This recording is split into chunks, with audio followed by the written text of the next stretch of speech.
What if the key to unlocking our greatest potential was hidden in the way we prepare? In education, our true strength is not just the answers we provide, but in the questions we are willing to ask. Here at the Crestwood School District, we see assessments as more than just tests and scores. It's about embracing a mindset of growth and resilience. Join us as we explore the strategies that empower our students and affirm our commitment in their success and growth.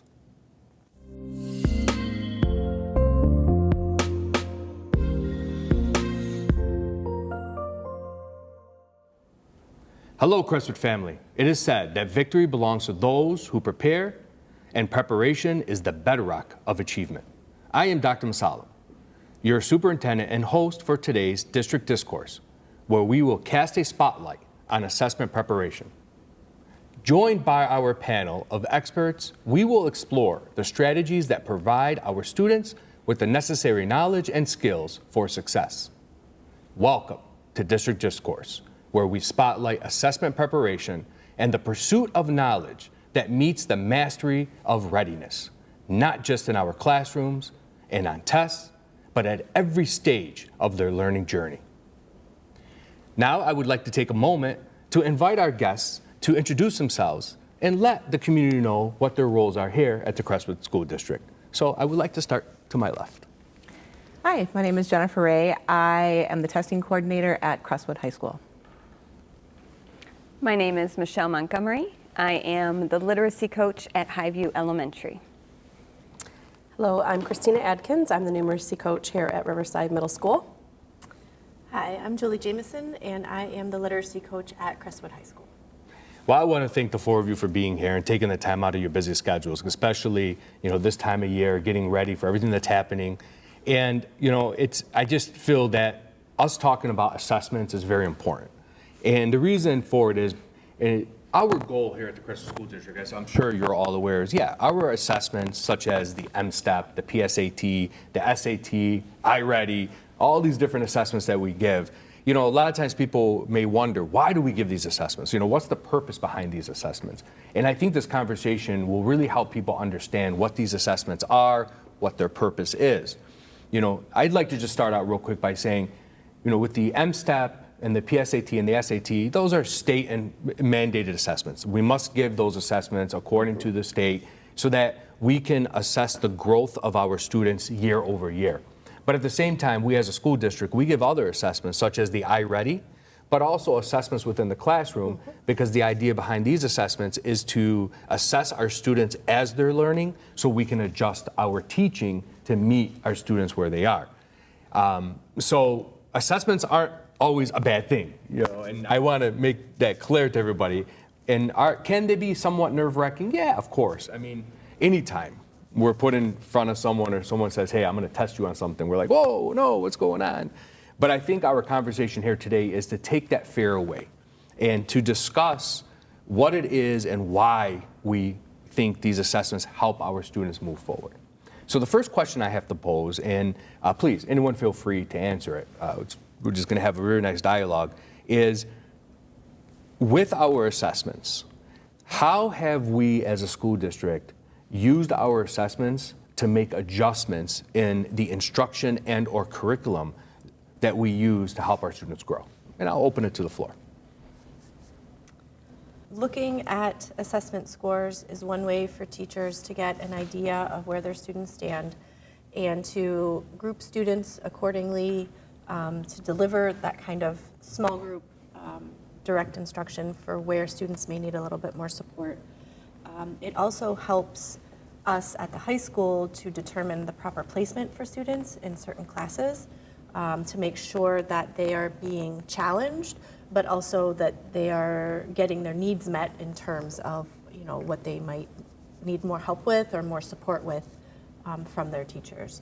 So I think if we look at the data as just another piece of the puzzle and another tool that we have to help our students, I think it takes some of the I don't know what the right word is, but the pressure off of these assessments. If we don't think of them as like a one and done, this is it, or more as a tool. It's a little bit more helpful. Kind of like taking a pulse. Yeah. You know, so when we test students in the classroom, you know, sometimes we do it formatively, just teachers just asking questions, and sometimes it's the more formal assessment where you sit down and kind of tell the teacher what you know, but you're taking your pulse. Do you know what you have done? What can the teacher do to help you meet that goal? Or if you've already met the goal, what can the teacher do to get you to the next goal? I feel like in life, people are familiar with deadlines.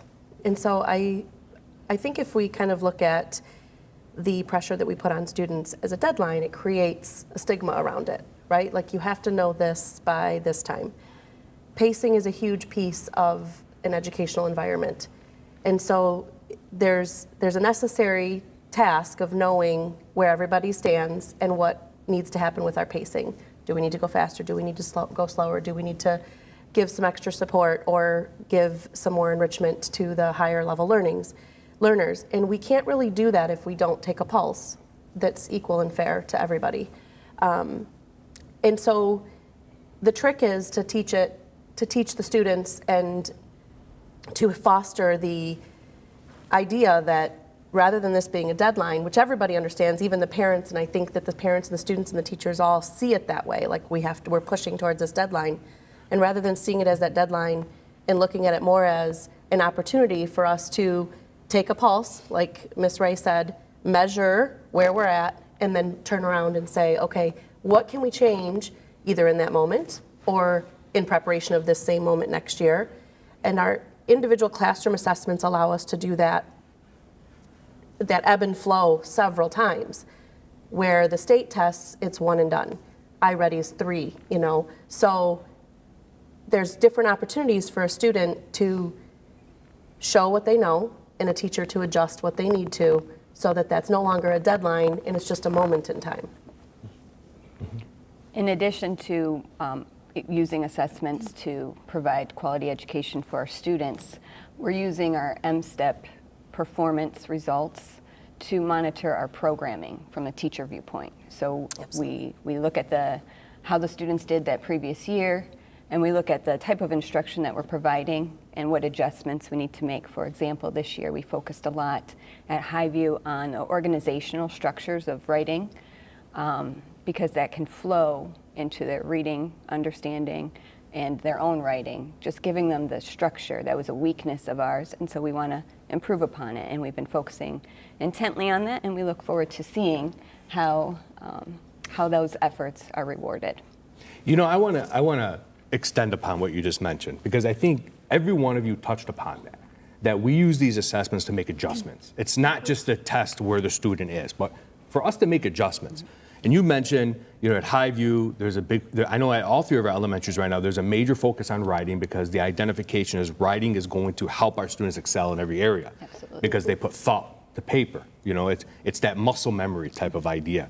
And you mentioned at Highview how that organizational writing is like a focus right now, and you're hoping that you're going to see that grow. What I love about that too is it's a scientifically research-based idea. It's not something that out of a whim you came up with. It's like there's research behind that shows that.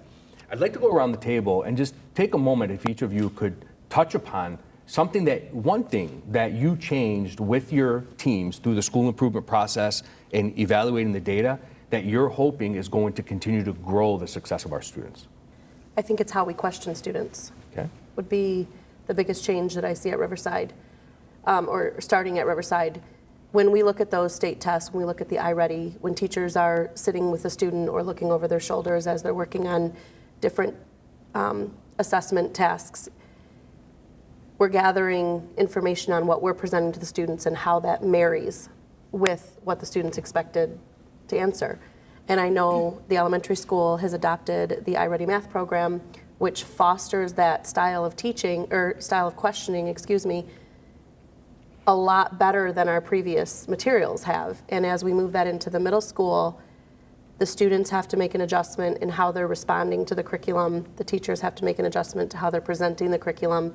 And as we change that questioning strategy, when the kids see those types of questions or are required to have the stamina to get through them and not give up on them, they're going to be way more used to that process with our new curriculum and how we're changing our teaching. I think that's the most direct path or direct consequence and that I've seen in the education over the years is those help us to understand how we should be questioning students, how we should be approaching students, what kind of tasks the students should be doing in the classroom, so that they're not just showing, yes, I know something or I don't know something, but I can be a critical thinker, I can work through this, I have the confidence and the skill set needed to present myself how I am and what I know, with what I know. The questions aren't just multiple choice anymore. And so we as educators can't just give a multiple choice exam. So we're asking our students to think critically and to have that inquiry-based learning. So to take a situation or some sort of problem and come up with possible solutions. Because, I mean, we all know now, if we ask a student something that they could easily look up on their cell phone, it's not a valid question. We want them to think, and we want them, just what you said, to critically think, and to kind of come up with solutions that are out of the box. We want them to be able to make connections between not only in things in one discipline, so between a science, thing, to connect it with science and math and science and English and science and social studies, so that you have that broader view of what is happening around you. And I think, I know at least at the high school, our data shows that those connections between subject areas is very important.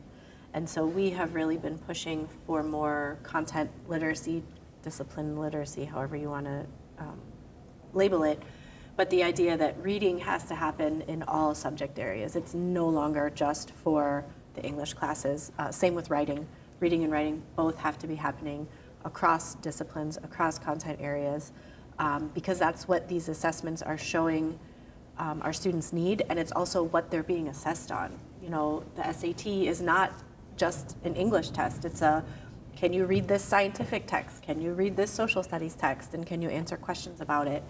And so I know at the high school, at least, that's been our big push, is to get more literacy into the content areas so that students can make those connections. This isn't just something I do in English class. I do it in all my classes. I love hearing this because, it's all data-based. When we talk about data, we talk about assessments. This is all data-based. This is all based on scientific research. I remember a long time ago, I was hosting a professional development, and I took a paragraph out of a science textbook. And I had all the teachers read that paragraph. It was one paragraph. And I said, highlight every word that you think the students would struggle with. And 90% of that paragraph was highlighted. And I said, so when we assess a child on science, are we just assessing them on science or in their ability to read science? And it was like you saw the lights go off, like, oh, yeah, that makes sense. It's not just memorization. It's not, we have to make those connections.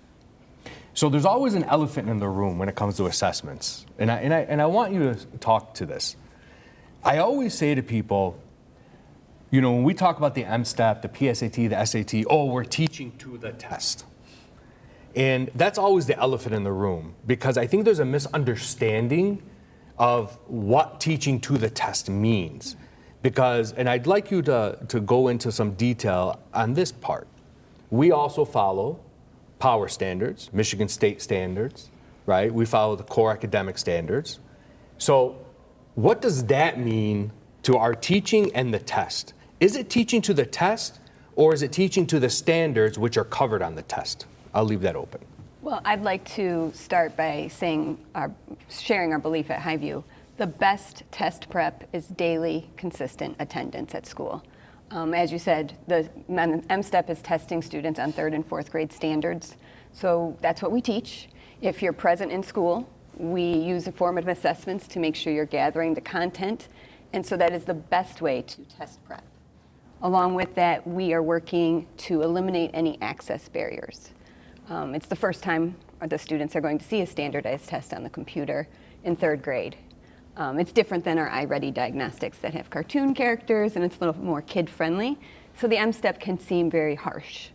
So we have, starting in January, usually we will, myself and the numeracy coach will go into classrooms and just expose students to what it looks like and what these things mean. So looking at the technology tools that are available, how to use a cross-off to work through the process of elimination, We want accurate data, and so we want the students to be able to express what they know and not be hindered by how do I show this. And so that's when we're doing test prep, that's our focus. It's not on content, it's more on functioning within the system. Especially with your required tests that are timed. And so our PSAT, our SAT are timed tests. And so we do want to not have any barriers, not to kind of fumble. There's a lot of tools that are out there, especially since these College Board tests are moving to digital platforms. It's different. It's not just the paper pencil test that we've had. So College Board is doing a great job of putting sample tests out there. You are able to kind of go in and practice that. So we don't teach to the test, so we give them the ability and the tools to do well on the test with what they know. But I think the best test preparation that people can say is a good night's sleep. Attendance is key, because you really can't study for these. Again, we're just, where are you at right now, and how we're using this data to how you can get to the next step. But it's getting a good night's sleep. It's eating a good breakfast. It's being physically present in that moment. Especially for high school, it's not rolling out of bed in your PJs and bringing your cup of coffee and hoping you can make it, because you crash halfway through these. And especially with the SAT, our digital tests are shorter than what they have been in the past. And so that's a big, it's a nice adjustment for our students to not have to be there for so long. But it's still almost a 4-hour test. And that's a long stamina. Normally, we don't sit there for 4 hours and take a test. It's a long time to be focused on anything for anyone. But that's, we say test prep, that's what you can do, is to kind of build that stamina up and to get used to the test, whether it's the tools or just the timing of the test. So if the test is timed, you can get through it. And I think that's a common misconception, is that people think test prep is teaching to the test. And it's not. Like you guys both said, test prep is just getting our students ready for the format that they're going to be working with for that, whatever that test may be. We don't teach to the test, but we teach the skills that they're going to use on the test. We teach the content and the standards that they need to know on the test, because we are aligned with the Common Core and all of the other things. But I think that anything that we do intentionally, with intention, to give our students the best possible advantage is what we're going to do. And if that is practicing how to take a timed test, or even how to log on to the computer for the littles, it's only going to help our students. I think it's important for people outside of education to understand how impossible it is to teach to the test. Yeah. You're giving us a lot of credit if you think that we can predict what's on the test, verbatim enough to give the kids a study guide. I mean, when you think about some of the exams in classes, the teachers will give them a study guide and then they'll give them a test, and there's a lot of similarities. We don't have access to the content of the test in that fashion. We can't tell them how it's going to be asked, how it's going to be presented, the style of question, which would be teaching to the test, right? We can prepare them with good curriculum and strong curriculum that's focused on the standards. We can teach them the tools that they're going to need to function within the test. What we can't teach to the direct questioning of the test, which I think is something kids have a hard time with as well, because they need that study guide, they want that study guide, they're used to having, that safety barrier. Mm-hmm. But by giving test-like questions throughout our curriculum, not just for test prep, we're indirectly impacting the kids' ability, as I stated earlier, to read a question, not panic, understand that there might be 2 layers, 3 layers, 1 layer. There's going to be questions that are harder. There's going to be questions that are easier. It's okay to struggle. Just keep working through. You can get to the end. We have the job of preparing them to be able to get to the end of that question, every question. So when we're looking at test prep, that's what we're making sure they can do. We're making sure they can get to the end of the question and not give up, throw in the towel. We want them to have the knowledge and the confidence to do that. Mm-hmm. So when people say you're doing test prep for 2 months, I would argue, well, it shouldn't be 2 months, it should be the whole year. And I would argue that you can't directly test prep for this. You can set yourself up to be as successful as possible. But that doesn't start in April or March. That starts your lifetime of learning. Starting from kindergarten, we should be getting the kids ready to show what they know on these formats. You could argue about the format, you could argue about the legitimacy. You know, none of us are those test writers. None of us have access to that. We don't have an opinion. We're not allowed to put our opinion onto it. But we do know that our students have to understand that knowledge. And that's what we're all trained to do, is give the students the knowledge and the skill set to be successful there. You know, each of you brought up a similar theme, and that is getting them beyond the barriers. And I think what a lot of people don't understand, and this is a big argument I've been making since I've been an administrator, so you're talking about since probably 2005, 2006, that we have to stop looking at just proficiency, okay? Because I think what people don't understand is what they see when the newspaper sends out, you know, these are the M-STEP scores across the state of Michigan. They see proficiency rates. And then people compare proficiency rates by school district. That is a very general and broad description, because there's also something that's very important, and I know it's something we here at Crestwood really focus on, and it's growth. Where if we have a child who scores at one level one year, but then goes up another full level the next year, although they may not hit proficiency, we've done our job. You know, we have this child who has grown one full level. I mean, our goal here at Crestwood School District is every child grows 1 to 1.5 years every year. That's our goal, you know, and I think that's a fair goal because that's a realistic goal. But when you have a child who's 2 levels behind the proficiency level, or, you know, multiple points behind the proficiency level, but that child cuts it in half in 1 year, which means they grew a year. Yep. We have done our job. And I think, you know, and that's always my biggest concern with this whole comparison of school districts and proficiency levels. It also doesn't take into consideration the needs of the students at every level. You know, one of the things that I always preach is that success for students is all about access. And I think each of you used access in a different way. And what is that? Access to things that will help them be successful. Because every home has a different situation. Every child is in a different situation. Some children have access to everything. Some children have very limited access. And I know our job here at the Crestwood School District is to try to create that, you know, even playing field, create equitable.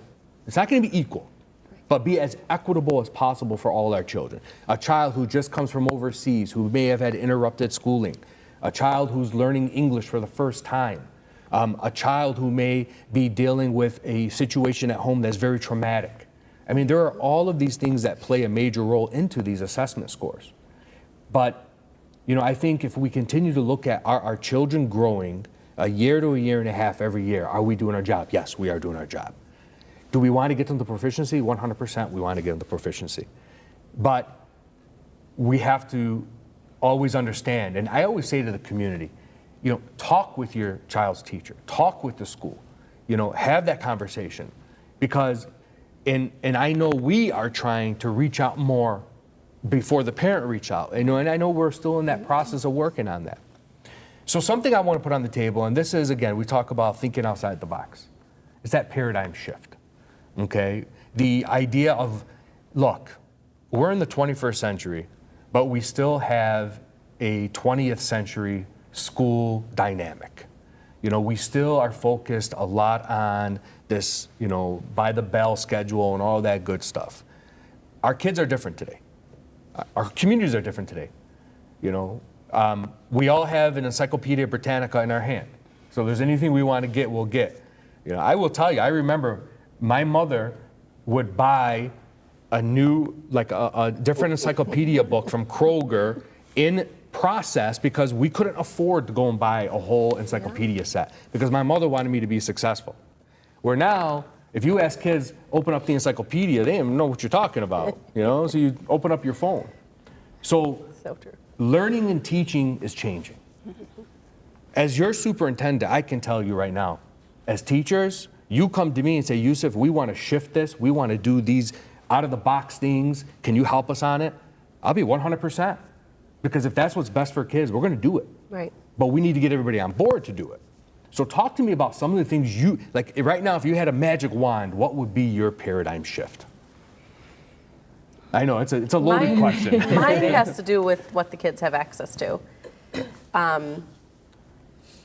And I have kids of my own that I've watched this from the perspective of being a parent and kind of connected it to the perspective of being a teacher. Kids can get answers very fast. They don't need to ask their parents for help anymore. They don't even need to cheat off their friends anymore. It's faster to just access it themselves.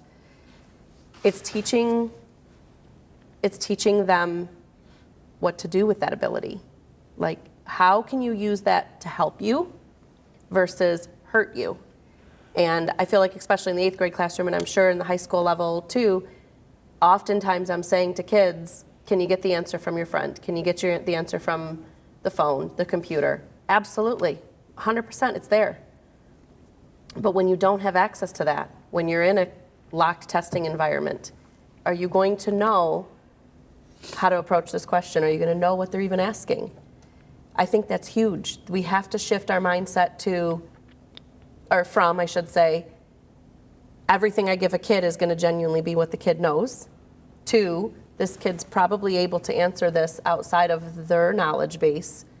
So how can I restructure my learning environment as well as the extended learning environment, homework, that kind of thing, so that what they're producing gives room for them to get those easy answers, but then perhaps reflect on them or show that without that they can do it, which would come in our formative assessments that we should be doing regularly, because those are in front of us. The kids don't have those tools readily available, and we can see if they're able to transfer knowledge.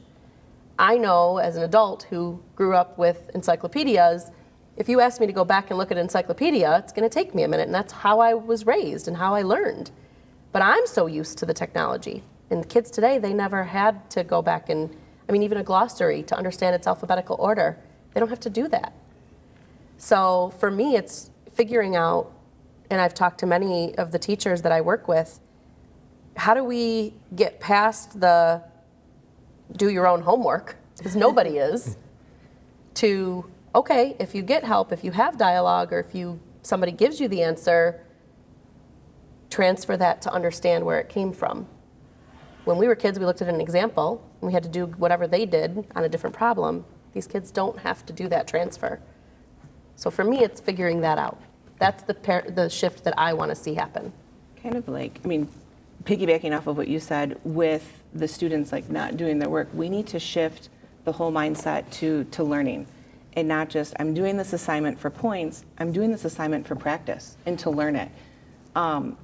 It's really easy for everyone to understand that if you are on the football team, you are out on that football field and you practice, and on the off season, you are in the weight room and you do that, and it's what you eat and everything that you do to practice, but then your outcome is the game. You can't just show up on Friday night of homecoming and expect to win the game.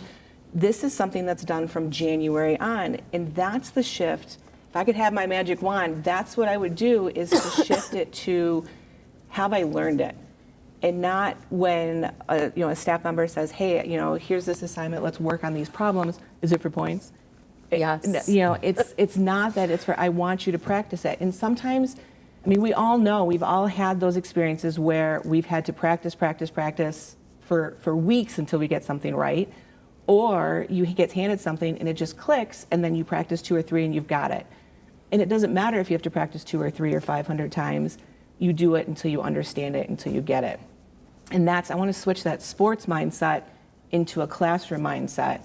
And that's when I really think our there's no end to anything on what they could do at that point. Because if you really, our students are so bright and so just ready to tackle anything. If they had that mindset that they could do it, there would be no stopping any one of them. And encouraging the discipline that they need for that. Because Right. intrinsically, because everything's so readily available to them, they're impatient. They want stuff quick. So giving them the discipline to work towards that goal and Right. to share in having that goal. Like, it's fine if I have that goal for you, but you need to have that goal. And even the whole process too, so much of our learning now is discussion based. And it's not only what I bring to the table, but what I listen to someone else bring to the table, and then how I respond. And it's just having those interactions, because those interactions are key to not only getting out what you know, but then hearing what other people know too, to add to your own knowledge. And I think it goes along with what you said, Jen. If I could wave my magic wand, it would be that, like, students and teachers both understand that mistakes are the best thing that can happen, right? And that we learn the most from the mistakes, and that those mistakes then become your next learning opportunity. And you know, it shouldn't just be, I want all my 10 points, so I'm gonna copy off my friend to get all the right answers so I get the 10 points. But what do I really know, so that I know where I'm good and where I need more help, and to take that stigma away from mistakes, to take that stigma away from not knowing and not always having the answers, but knowing how to figure out what you need to do to get to the answer. That would be great. It sounds like we'd probably agree. We would like to shift from teaching students how to know something to how to think about something. As we just described, the community has changed so much in our own lifetimes. We honestly don't really know what they're going to be growing up into.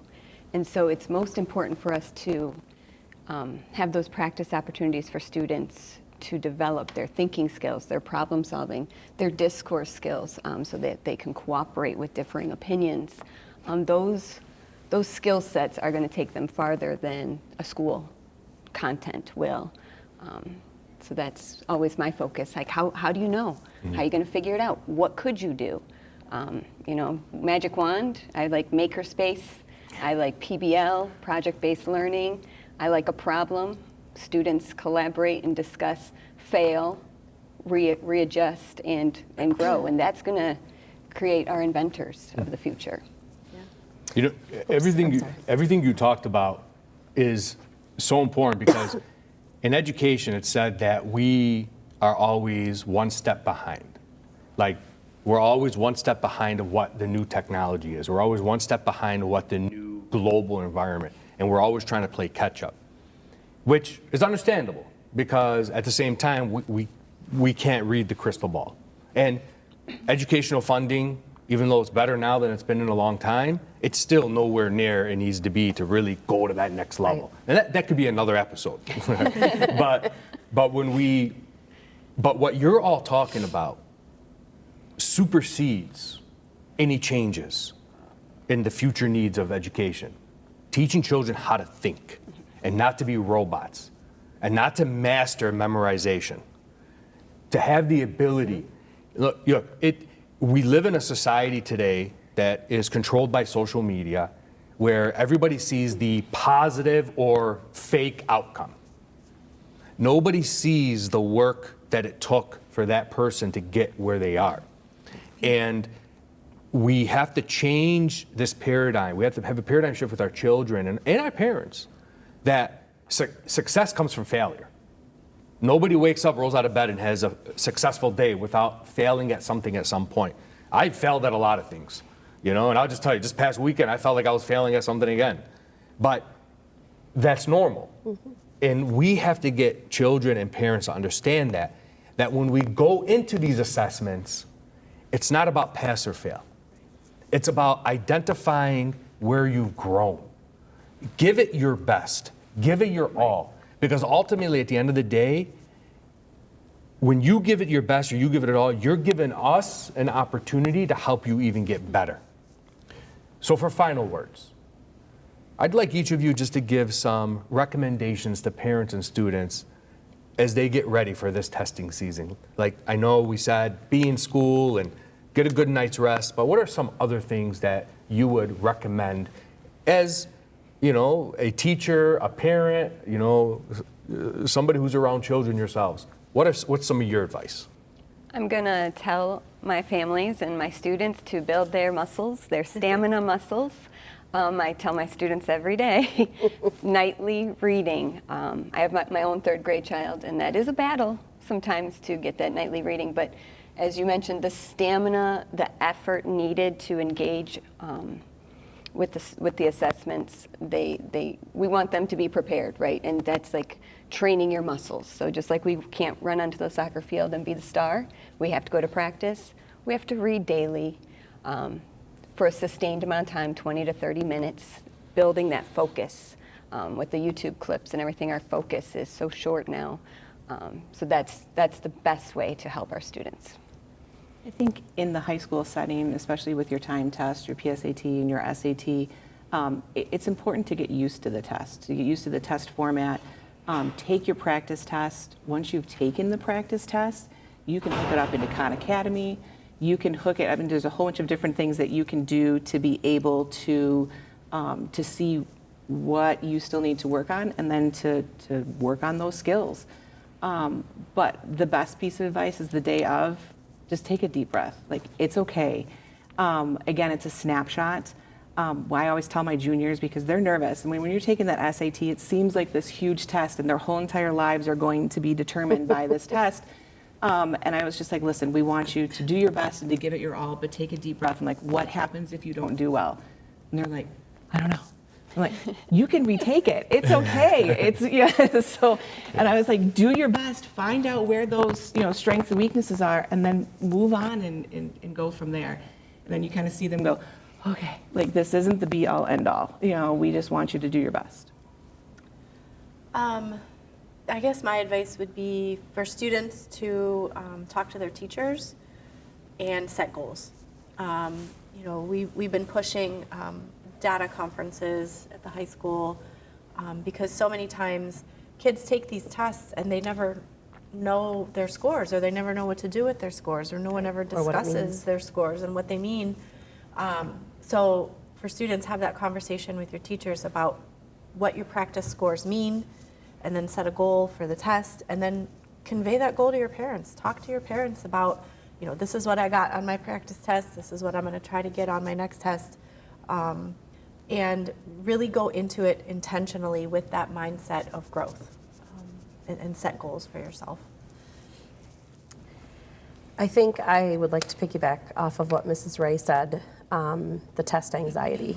I think that cripples a lot of people. I'm not even talking just about students. I think our parents get anxiety. I think the teachers get anxiety. The students get anxiety. And finding a way to manage that or prepare for that ahead of time and know that regardless of the outcome, everything is going to be okay, I think that is huge. I also think our kids are intrinsically aware of how they're going to do before they do it. And it's probably a little bit of a stretch for the elementary, but I think kids know what they don't know. They're aware of the effort that they've put in. They're aware of how well or how not well, they're prepared. So those kids that kind of know, even if they're not vocalizing it, that they might not be where they want to be for the test, take a moment to reflect, accept where you're at, and accept what that might mean. Talk to your teacher, get whatever help you can get. Jump in. It's never too late to jump in. I don't care if it's a day before the test and that's when you want to jump in. Jump in. But then keep that momentum moving forward, because learn from that feeling of importance in that moment. Well, great advice from all of you. And I would just add to the parents and the students, again, just go and do the best you can. Don't worry about the outcome. And the only thing I always tell is just get a good night's rest the night before. Absolutely. Come in, do the best you can. And we as a school district are going to take that data and we're going to use it to continue to grow. Mm-hmm. So my deepest appreciation goes to our panelists. Jennifer Ray, Julie Jamieson from Crestwood High School, Christina Adkins from Riverside Middle School, and Michele Montgomery from Highview Elementary School. Your dedication just continues to help and ensure that our students are equipped for success and underlines the strength of our district. Our commitment at the Crestwood School District is to continue to be dedicated to our parents, to inspire our students, and continue to honor our exceptional staff.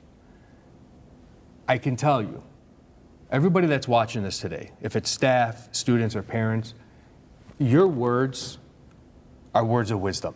And I truly do appreciate everything that you mentioned. Because not only did you talk about the importance of the assessments, and how we use those assessments, but you also talked about how the paradigm shift has to occur with our students because our students' needs are different today than they ever were before, especially after COVID-19. Absolutely. So with that said, I want to thank everyone in our educational community and everyone that is watching this District Discourse. Before we part, I want to remind you to stay tuned for episode 4 of District Discourse titled Empathy and Resiliency. It's a conversation that promises to enrich our collective resolve and understanding. We ask that you subscribe to our YouTube page and share it with your friends and family. By doing so, you'll help us keep everyone in the Crestwood family connected and informed. But more importantly, you'll allow other people outside of the Crestwood School District to see all of the great things and the staff that we have. Until next time, keep the discourse alive, and it's keeping connecting on all that matters to the Crestwood community. Thank you. Have a wonderful day. Thank you for having us. Thank you. Thank you.